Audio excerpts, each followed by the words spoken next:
Symmetry seems to be absolutely fascinating to the human mind. We like to look at symmetrical things in nature, such as balls, which are perfectly symmetrical, spheres, like planets and the sun and so on, or symmetrical crystals, snowflakes, flowers, which are nearly symmetrical, and so on. But it's not the objects in nature, the symmetry of the objects in nature that I want to talk about tonight. It's rather the symmetry of the physical laws themselves.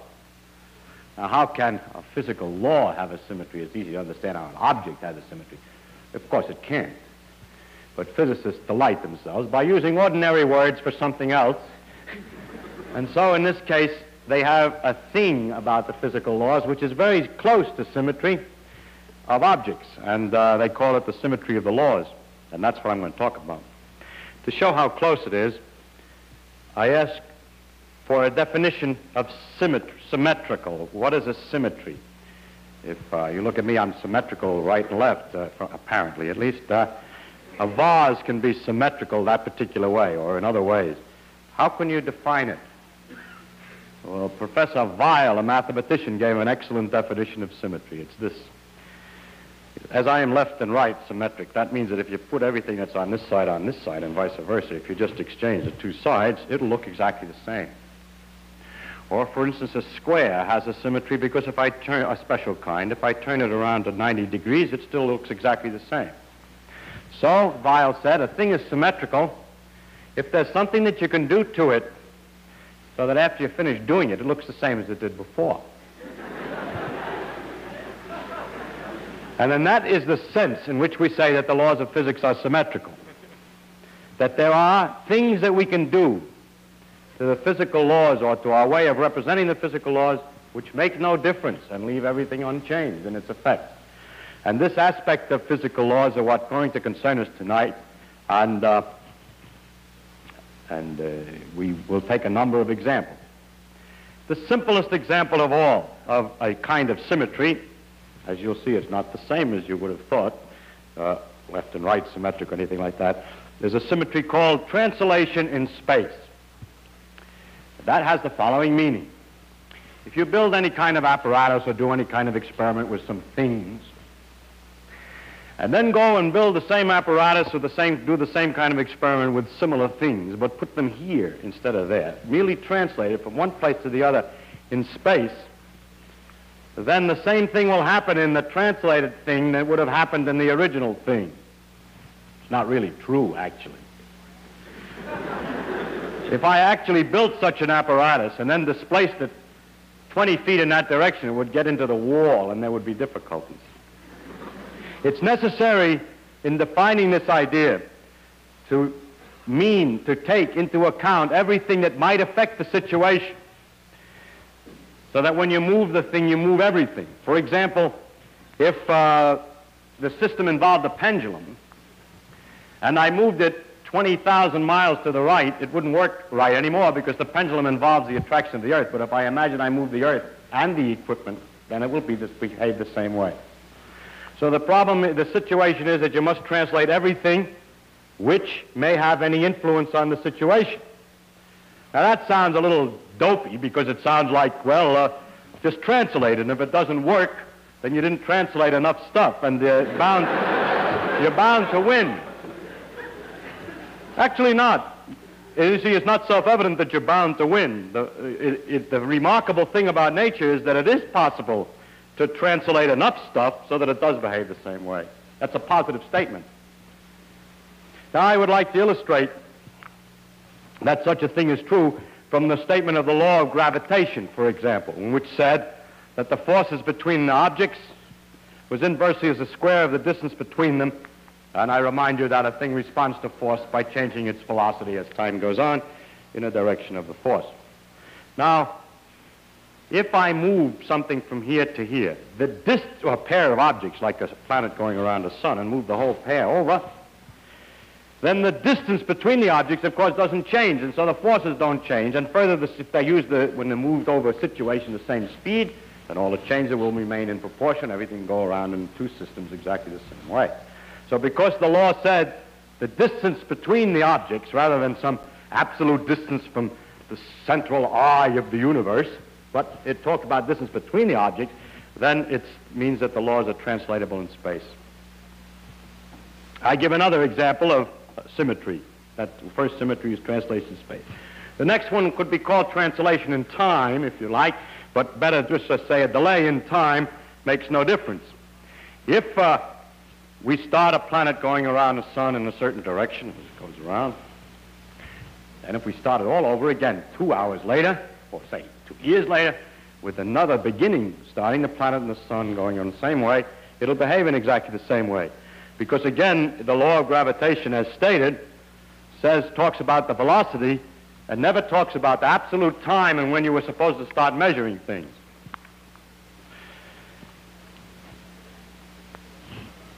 In this particular example, we are really not sure. When we discussed gravitation, we talked about the possibility that the law of the force of the gravity changed with time. Now, this would mean that the translation in time was not a valid proposition, because if the constant of gravitation is weaker 1 billion years hence than now, then it isn't true that the motion will be exactly the same for an experimental sun and planet a billion years from now as it is now. But as far as we know today, all of the law, I've discussed only the laws as we know them today. I wish I could discuss the laws as we will know them tomorrow, but I cannot. But as far as we know, a delay in time makes no difference. Actually, we know that isn't really true. That's true for what we now call the physical laws. But one of the facts of the world, which is very different, well, which is maybe very different and maybe not different than a physical law, is the fact that it looks like the universe had a definite time of beginning, that everything is exploding apart. Now that you might call a condition of geography, analogous to the situation that if I say I translate, I don't translate everything I have to move that wall if it's going to make any difference. And in the same sense, you would say, oh, I see, you means the laws are the same. The universe expanded and everything else, but we could have made another analysis in which we start the universe later. But we don't start the universe, and we have no control on the situation, and we have no way to define that idea experimentally. Therefore, as far as the science is concerned, there really is no way to tell. And the fact of the matter is that the conditions of the world are changing in time. As we know, apparently, at least the galaxies are all separating from one another. So if you were to awake in some science fiction story at an unknown time, by measuring the distances, the average distances to the galaxies, you could tell when it was. And that means that the world will not look the same if delayed in time. Now, it is conventional today to separate the physical laws which tell how things will move if you start them in a given condition from the statement of how the world actually began, because we know so little about that. And it is usually considered that astronomical history or cosmological history or whatever you want is a little different than physical laws. But if put to a test of how would you define a difference, I would be hard-pressed. The best characteristic of physical law is its universality. And if there's anything universal about the thing, it's the universal expansion of all the nebulae. So I have no way of defining that. But if I restrict myself to disregard that matter, then as far as the other physical laws are known, and the law that determines how the thing expands, the cause of it and so on, is not known. If you take only the physical laws that are known, a delay in time makes no difference. Now we take some other examples, and another is a rotation in space, a fixed rotation. If I build a piece of equipment and do some experiment with a piece of equipment built here, and then take another one, better translate it so it doesn't get in the way, here, but turn it so that all the axes are a different direction, it'll work the same way. Again, we have to turn everything that's relevant. If the thing is a grandfather clock and you turn it this way, well, the pendulum will just sit up against the wall of the can, it won't work. But if you turn the Earth too, as is going on all the time, it still keeps working all right. The mathematical description of this possibility of turning is a rather interesting one, because to describe what goes on in the situation, we like to use numbers to tell where something is. They're called the coordinates of a point, and we use, for instance, sometimes 3 numbers to do it. How high it is above some plane, how far it is in front of me, say, and back is the negative numbers, and how far to the left. Suppose I did that, and I'm not going to worry about up and down, because for rotations I just have to use 2 of these 3. Let's call the distance this way x in front of me, and y is how much to the left. And I can locate any body by telling how far he is in front, how far to the left. Those who come from New York City will know that the street numbers work that way very neatly, but until they began to change the name of 6th Avenue. Now, the mathematical idea about the turning is this, that if I'm set at a somewhat different angle and make my calculations, then what's directly in front of me at distance x is a mixture. Let's say there's a man over here, you, who's standing this way and making his analysis, and me standing this way and making my analysis. When I measure distance x, if I go straight out in x and don't change to the right or to the left, you see that that line is a mixture of some of your xy business and some of the y. So that the connection, the transformation is that x gets mixed into x and y gets mixed into y and x, and that the laws of nature shall be so written that if you make such a mixture and resubstitute it in the equations will not change their form. That means, that's the mathematical way in which the symmetry appears. If you write in mathematical form, the symmetry appears this way. You write the equations with certain letters, then there's a way of changing the letters from x and y to a different x prime, and a different y prime, which is some formula in terms of the old x and y, and the equations look the same, only you have primes all over them. That just means that the man will see the thing behaving in this apparatus the same way as I see it in mine, which is turned the other way. I'll give another example. This example is very interesting. It's a question of uniform velocity in a straight line. It is believed that the laws of physics are unchanged under the symmetry, under the operation of making a uniform velocity in a straight line. This is called the principle of relativity.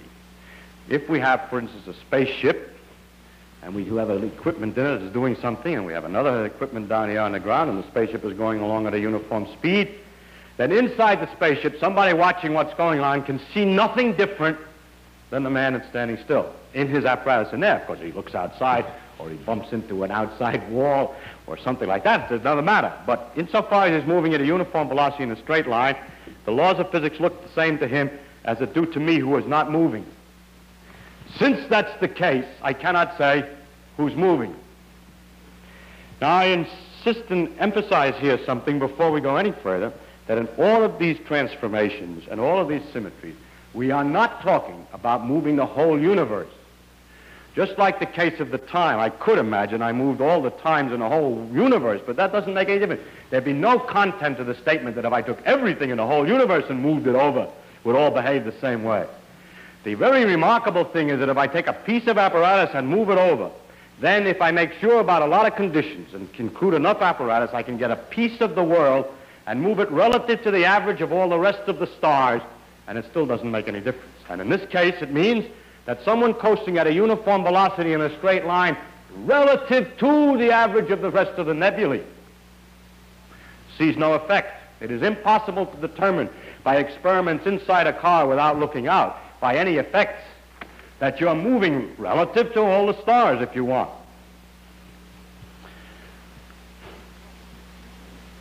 This proposition was first stated by Newton.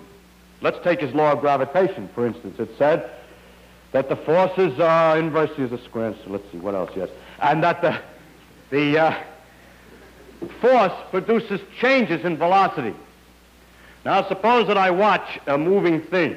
If, for instance, I have worked out what happens when a planet goes around a fixed sun. And now I want to work out what happens when a planet's going around a drifting sun. Well, then all of the velocities that I had in the first case are different than in the second case. I just add a constant velocity on. But the laws are stated in terms of changes in velocity. So that what happens is that the pull of this planet for this changes this one's speed, and on the other case changes its speed by the same amount. So anything that I started with, any initial speed that I started with, just keeps on going, and all the changes are accumulated on top of that. That's not very good description, but the net result of the mathematics is that if you add a constant speed, the laws will be exactly the same, so that we cannot, by studying the solar system and the way the planets go around the sun, figure out whether the sun is itself drifting through space. There's no effect of such a drift through space on the motion of the planets around the sun, according to Newton's law, so that Newton said, the motion of bodies among themselves is the same in a space, whether that space is itself at rest relative to the fixed stars or moving at a uniform velocity in a straight line. Now, it turns out that as time went on, new laws were discovered after Newton, and those were the laws of electricity by Maxwell. And one of the consequences of the laws of electricity were that there should be waves, electromagnetic waves, light, in fact, is an example, which should go at 186,000 miles a second flat. I mean by that, 186,000 miles a second, come what may.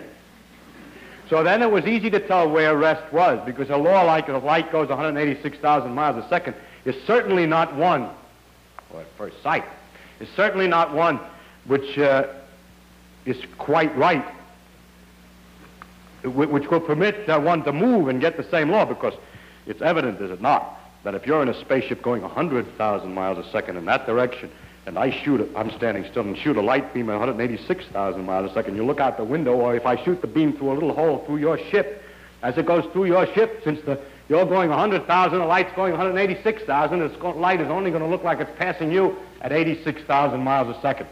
But if you do the experiment, it looks like it's going 186,000 miles past you and past me. The facts of nature are not so easy to understand.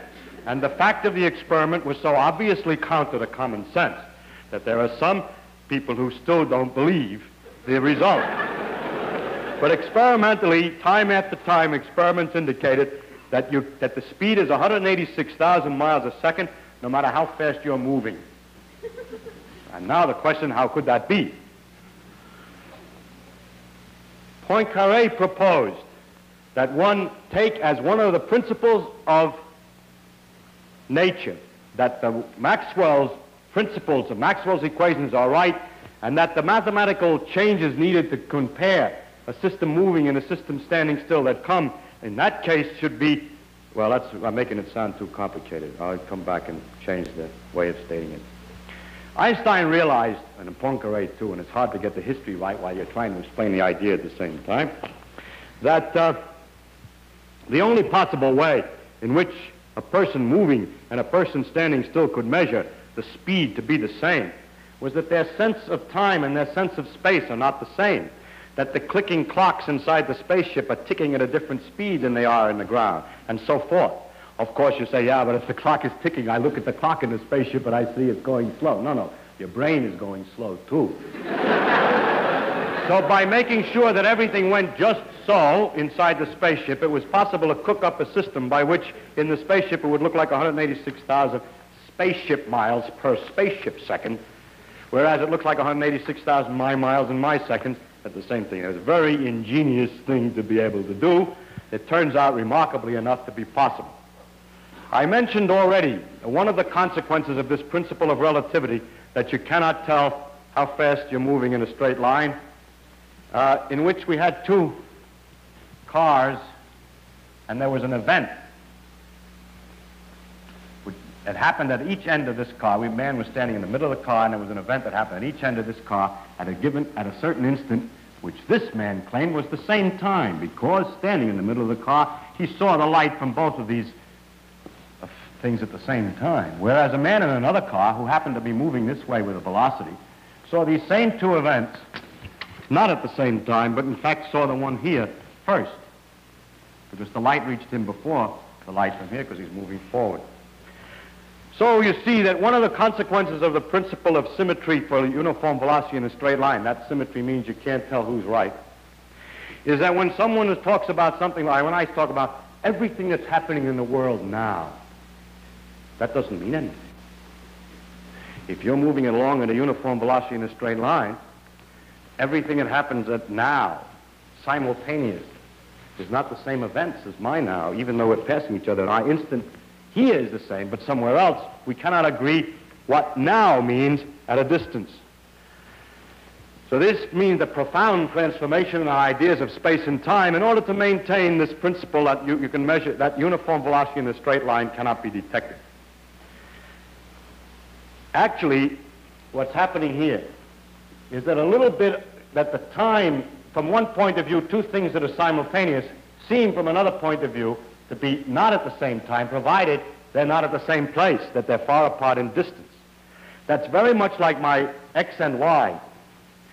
Two things which seem to me to be at the same horizontal, well, let's say the same distance in front, 0 distance in front, will from somebody this way, he'll say one of them is in front of me and one of them is in back.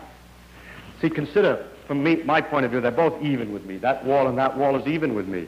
But if I stand and turn like this and look at the same pair of walls but from a different point of view, that one's in front of me and that one's behind.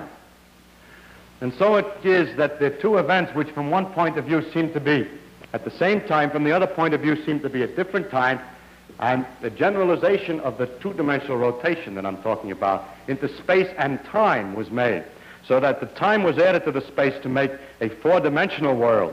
And it's not merely an artificial addition to say, well, we add time to space because, as it sees in most of the popular books, you can not only locate a point, but you have to say when. That's all true, but that doesn't make it real space. That just puts two things together. Real space has, in a sense, the characteristic that looked at from a different, it's possible to look at it from a different point of view, that has an existence that is not as, that it has an existence that's independent of the particular point of view, that there's a commonness, that a certain amount of time can get mixed up with a certain amount of space.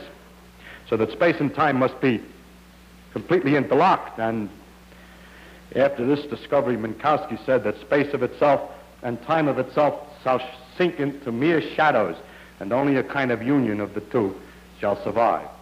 I bring this particular example up in such detail because it is really the beginning of the study of symmetries in physical laws.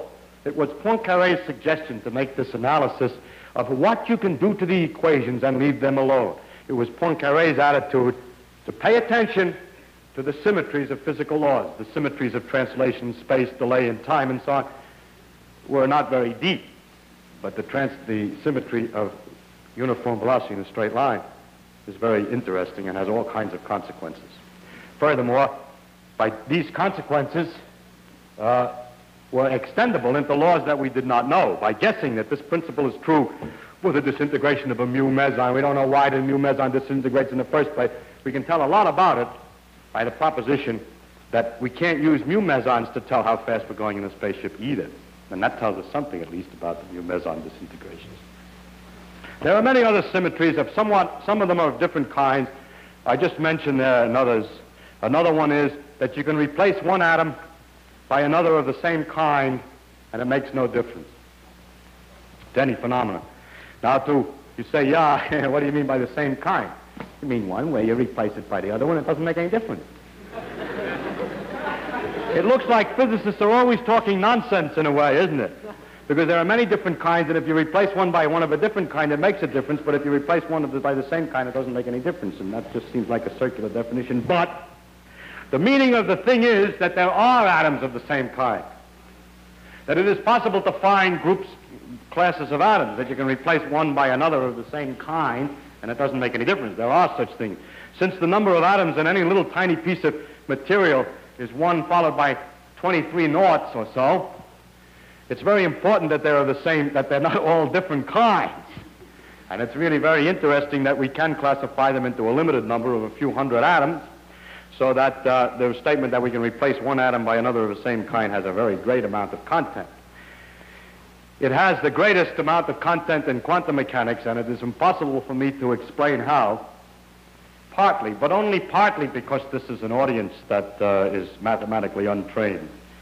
It's quite subtle anyhow. But in quantum mechanics, the proposition that you can replace one atom by the same kind has marvelous consequences. It produces peculiar phenomena in liquid helium, the liquid that flows through pipes without any resistance, just coasts on forever. It has all kinds of consequences. In fact, it's the origin of the whole periodic table of the elements and the force that keeps me from going through the floor. But I can't go into that particular thing, but I want to emphasize the importance of looking at these principles. By this time, you're probably convinced that all the laws of physics that are symmetric under any kind of change whatsoever. So I have to give a few ones that don't work. First one, change of scale. It is not true that if you build an apparatus and come over here and build one twice as big, every part made exactly the same kind of stuff, but twice as big, that it will work exactly the same way. You who are familiar with atoms are aware of this fact, because if I made it 10 billion times smaller, I would only have 5 atoms in it. And I can't make a machine tool, which this thing is with screw threads and so on, out of 5 atoms. So it's perfectly obvious if we go far enough that we can't change the scale. But even before the complete awareness of the atomic picture was developed, it became apparent that this law isn't right. You've probably seen in the newspapers from time to time somebody who's made a cathedral with matchsticks. Several floors and beautifully delicate and everything, just more Gothic than any Gothic cathedral has ever been.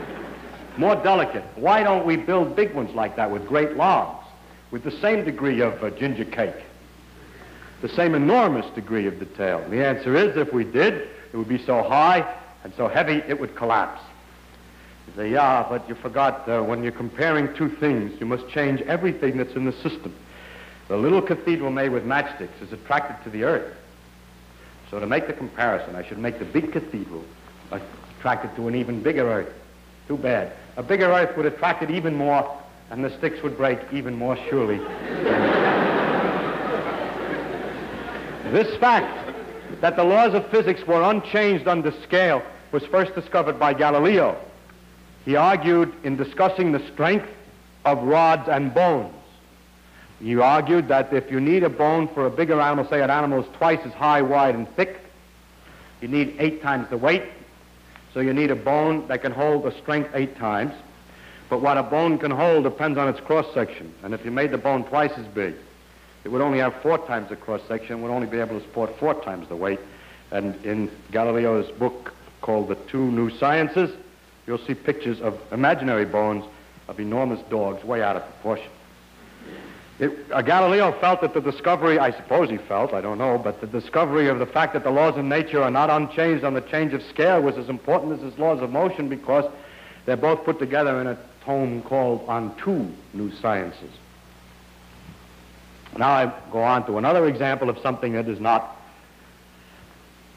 a symmetry law, and that is, it is not true that if you're spinning at a uniform angular speed in a spaceship, you can't tell that you're going around. You can't. Everything gets thrown to the walls. I was going to say you get dizzy, but that soon passes.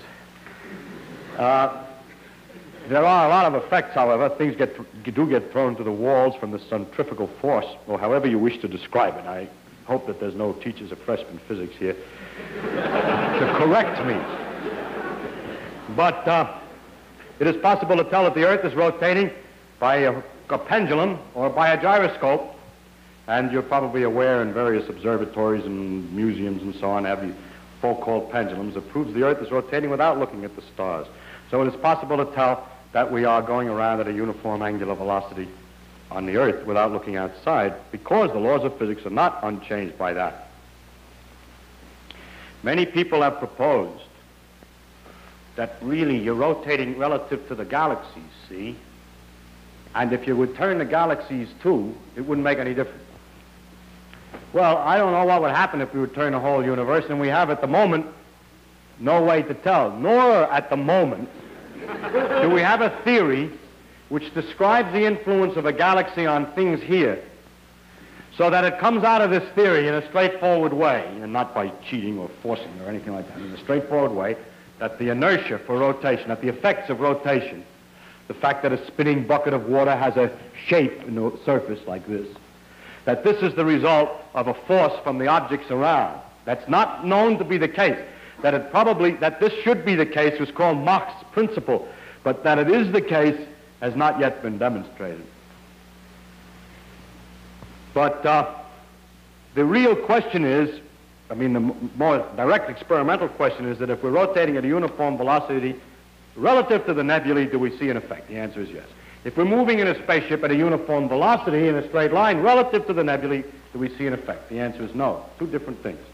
So don't say all motion is relative. That's not the content of relativity.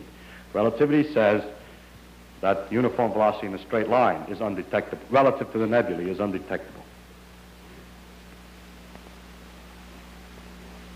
Now the next symmetry law that I would like to discuss is an interesting one because it has an interesting history. And that's the question of reflection in space. If I build a piece of apparatus, let's say a clock, and then I come over here and I build another clock exactly the same way, but like this one looks in a mirror, I don't mean I look at this one in a mirror only. I mean I build another clock, which is built to be a Chinese copy of what the other one looks like in a mirror. In other words, I have the number 2 painted neatly on the dial here, then I paint the number 2 on the other way around over here. So I got an opportunity to make a drawing. 2 on one clock, 2 on the other clock. Which is wound one way in one clock is wound in the corresponding opposite way in the other clock. They match each other like 2 gloves, right and left. Now we wind up the 2 clocks. We set them in corresponding positions. I was going to say the same, but we set them to the mirrored positions, and we let them tick. Question, will they always agree with each other? Will all the machinery of the clock go in the mirror image of the other one? And I don't know what you would guess about that. You probably guess it's true, and most people did guess it was true. Of course, we're not talking about geography. We can distinguish right and left by geography. We can say that if we stand in Florida and look at New York, the ocean is on the right, and that distinguishes right and left. And and if the clock involves the water of the sea and then New York and so on, then it wouldn't work if you built it the other way because its tickler wouldn't get in the water. But what we have to imagine, of course, is that the geography of the Earth is turned around too on the other clock. Anything that's involved must be turned around. Nor are we interested in history. For example, if you pick up a screw in a machine shop, the chances are it's right-hand thread. And you might argue the other clock isn't going to be the same as this one because it's harder to get the screws. But that's just a question of what kind of things we make. So that altogether, the first guess is that it doesn't make any difference. And it turns out that the laws of gravitation are such that it wouldn't make any difference if it worked by gravity. The laws of electricity and magnetism are such that if in addition it had electric and magnetic guts, currents and wires and whatnot, it would still vote. The corresponding clock would run the same. And if the clock involved nuclear reactions, ordinary nuclear reactions, to make it run, it wouldn't make any difference either. But it does make a little bit of difference. I'll come to what makes a difference in a minute, but the first possibility that might suggest itself to you, if you know anything much, you may have heard that it's possible to measure the concentration of sugar in water by putting polarized light through the water. If you put a piece of Polaroid that lets light through in a certain axis through the water, then you'll find in order to, when you watch the light as it goes through deeper and deeper sugar water, you have to turn the Polaroid have another piece of Polaroid at the other end of the water more and more to the right as the stuff goes through.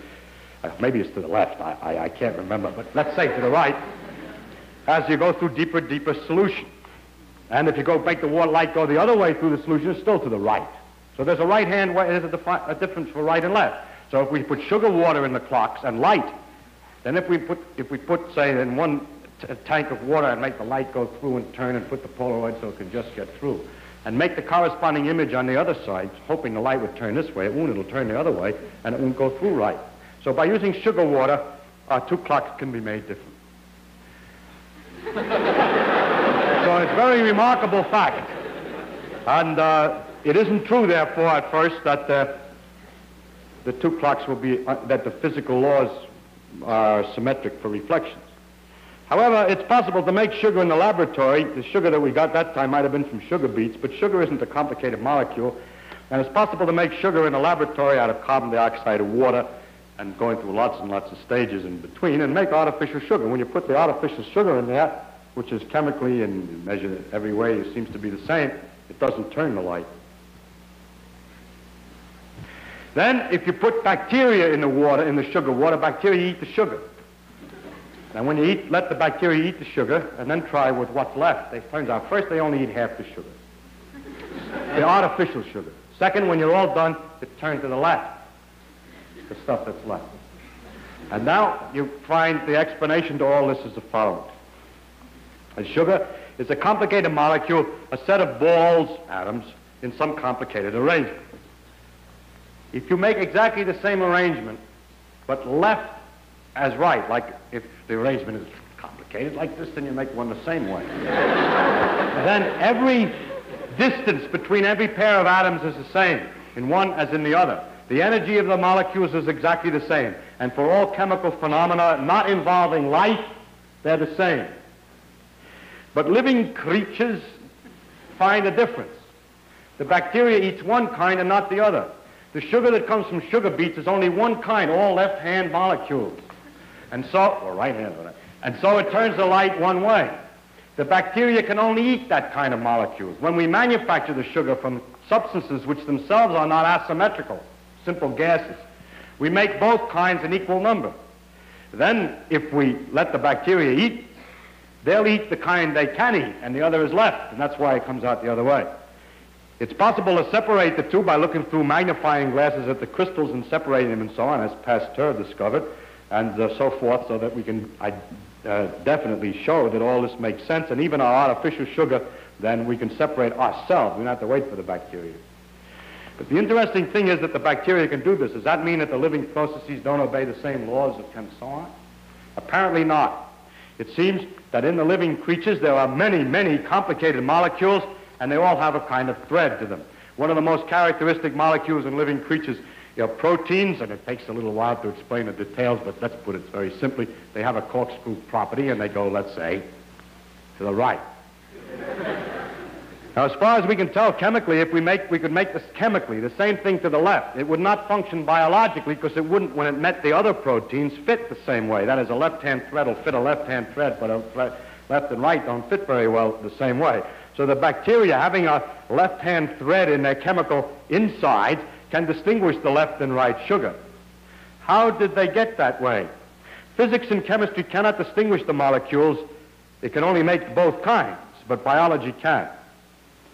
It's easy to believe that the explanation is that in a long, long ago, when the life processes first began, some accidental molecule got started and propagated itself by reproducing itself, and so on until after many, many years, these funny-looking blobs with the prongs sticking out yak at each other.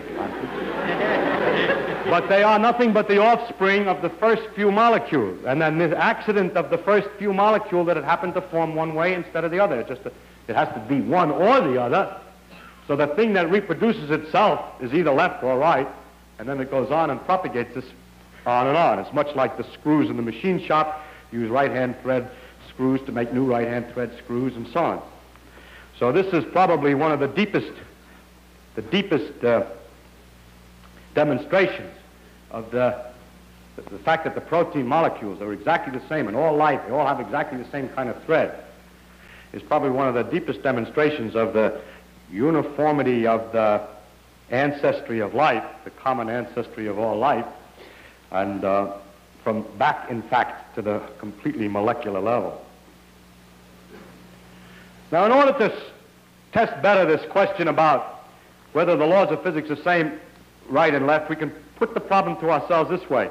Suppose that we were in telephone conversation with a Martian or an Arcturian or something.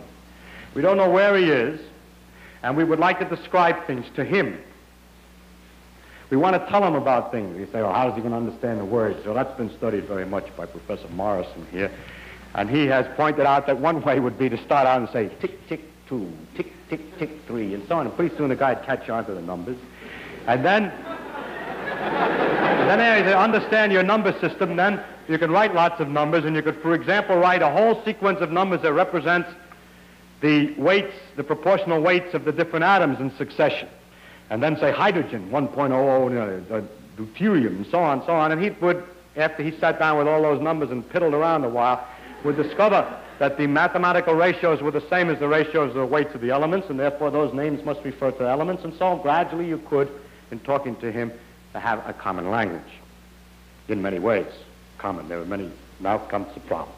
Suppose that he says, you fellas, after we get familiar with him, he says, you're very nice. Now I'd like to know what you look like. And you start out, well, we're about 6 feet tall. He says, 6 feet. How big is a foot? Well, it's very easy, you say. A foot, 6 feet tall, is 170,000 million hydrogen atoms high. Well, it's not a joke. It's a possible way of describing 6 feet to someone that has no measure, assuming that we cannot send them any samples, nor can we both look at the same object. We have to tell them how big we are. We can do it. That's because the laws of physics are not unchanged under a scale change. So we can use that fact, to use the properties of the scale to determine, you can use that fact to determine the scale. Well, here we describe ourselves after telling us 6 feet tall and we're so-and-so bilateral on the outside and we look like this and there are these prongs sticking out and all this. And he said, that's very interesting. What do you look like on the inside? So we describe a heart and so on, and we say, now put the heart in on the left side. Now the question is, how can we tell him which side is the left side? By what possible, you say, you take beet sugar, see? And you put it, and you put it in water, and it turns. Only trouble is he has no beets up there.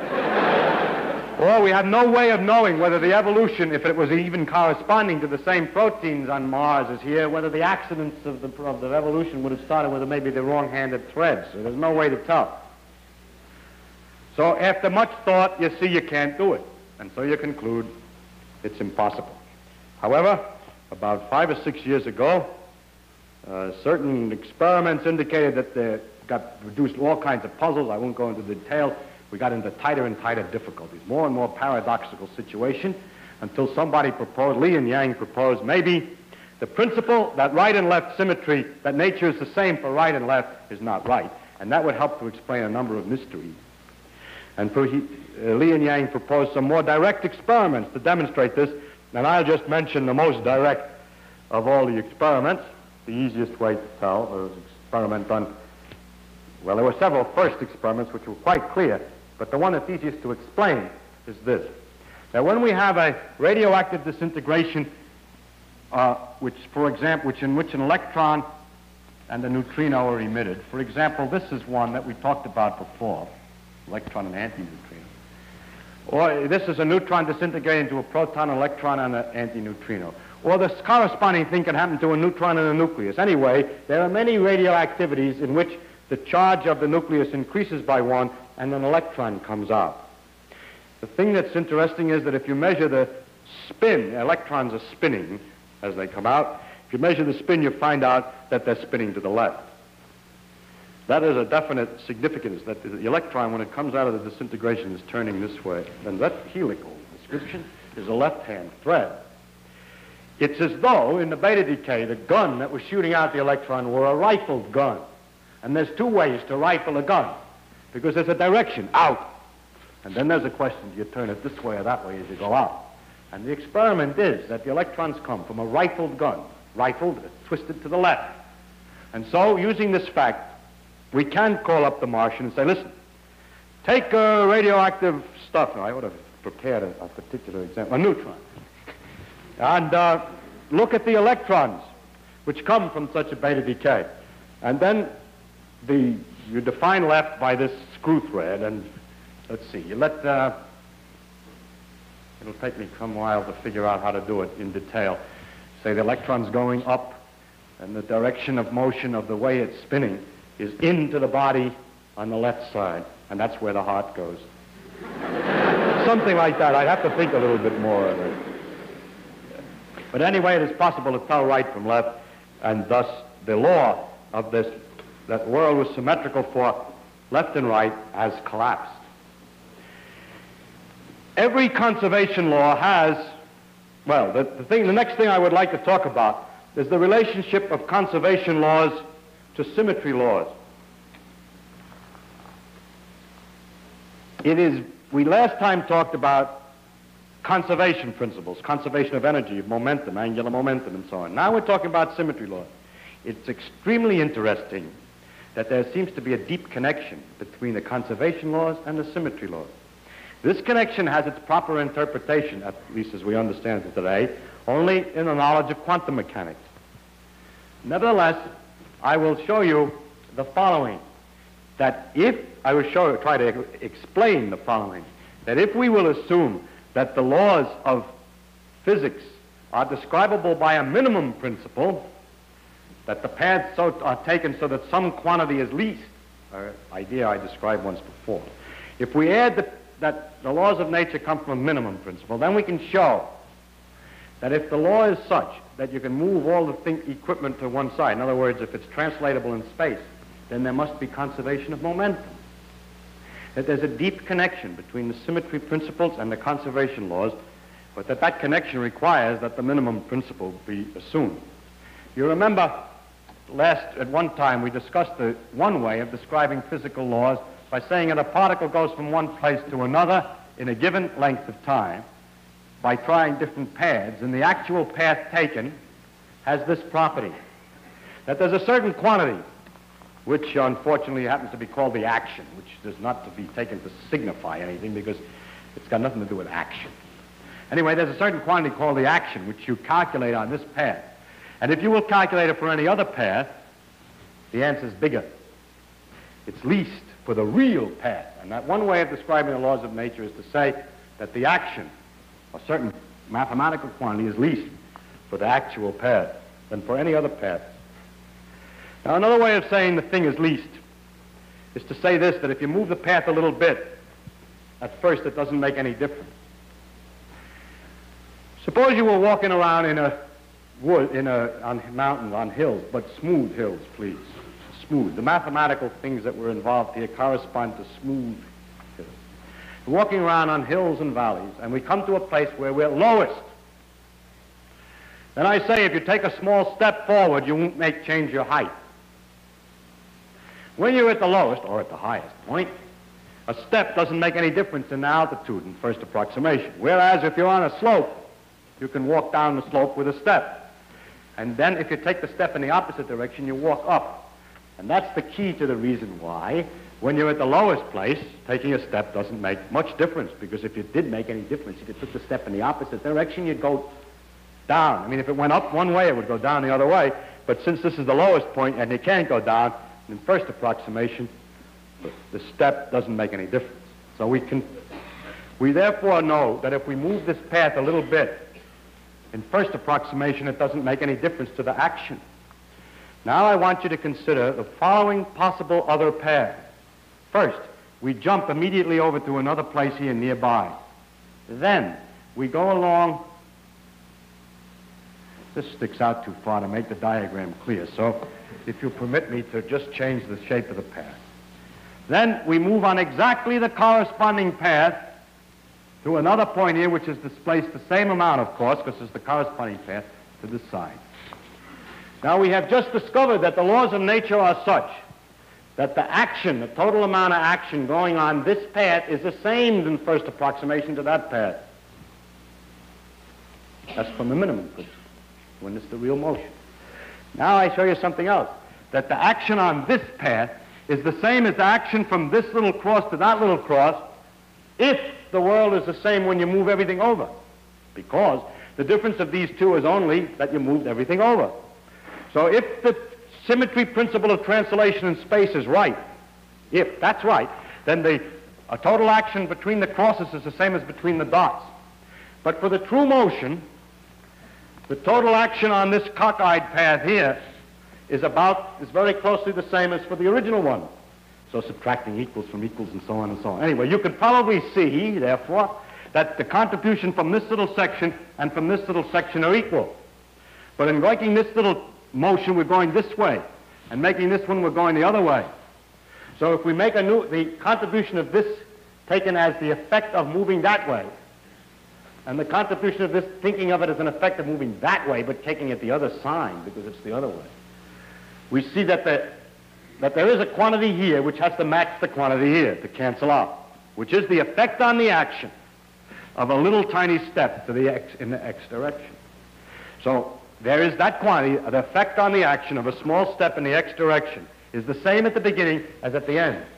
There is a quantity, therefore, that doesn't change as time goes on, provided minimum principle works and symmetry principle of displacement in space is right. Now this quantity which doesn't change is in fact exactly the momentum we discussed last time. A corresponding argument for the displacement in time, the delay in time, comes out as the conservation of energy. The case that if we rotate in space doesn't make any difference, comes out as the conservation of angular momentum, and so on.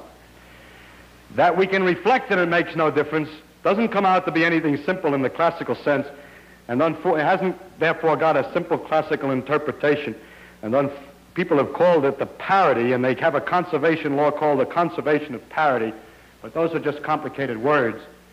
in the case of the quantum mechanics. All we're saying is that the right and left symmetry law is not valid. But I have to mention that conservation of parity because you may have read in the papers that the law of conservation of parity has been proved wrong. It should have been written because it's much easier to understand.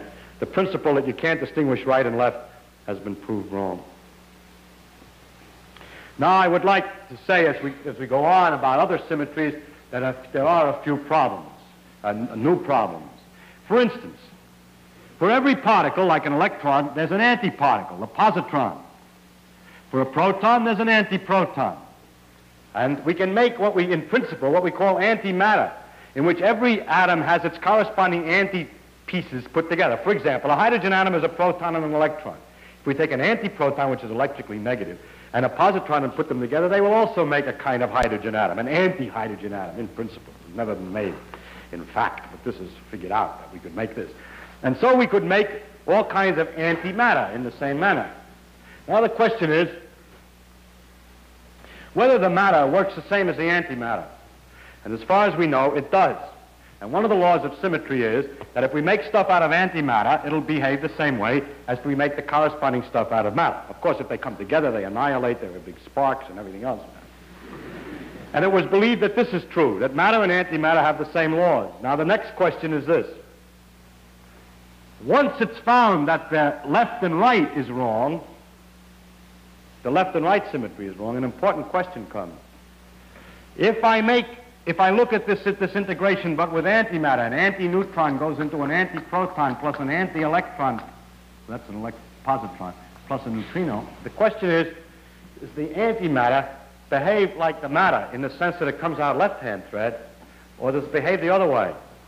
And it turns out, we think up until a few months ago, that it behaves the opposite way, and that the antimatter behaves like it goes to the right, where matter goes to the left. And so there was another principle that, in fact, we really can't tell the Martian which is right and left, because if he happens to be made out of antimatter, he'll get the thing the other way, because when he does his experiment, his positrons are coming out, puts the heart on the wrong side. And so you can see that if you telephone the Martian and explain how to make a man, and suppose he makes one and it works. Well, let's make it, and he explained to him also all our social conventions and so on. Then when we go finally to meet this man, after he tells us how to build a sufficiently good spaceship, we go to meet this man and you walk up to him, and if you put out your right hand to shake hands, if he puts out his right hand, okay, but if he puts out his left hand, watch out, because the two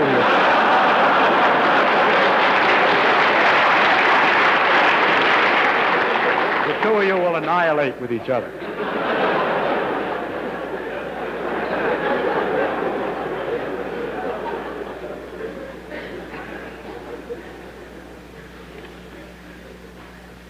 Now, these are all the symmetries that I have time to tell you about.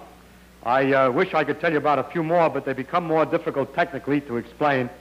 And there are some very remarkable things which are the near symmetries. The remarkable feature of this effect that we can distinguish right and left is that we can distinguish right and left only with a very weak effect, with this beta disintegration.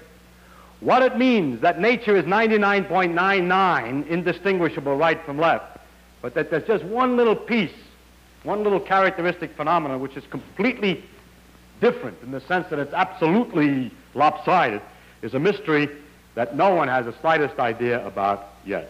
Thank you.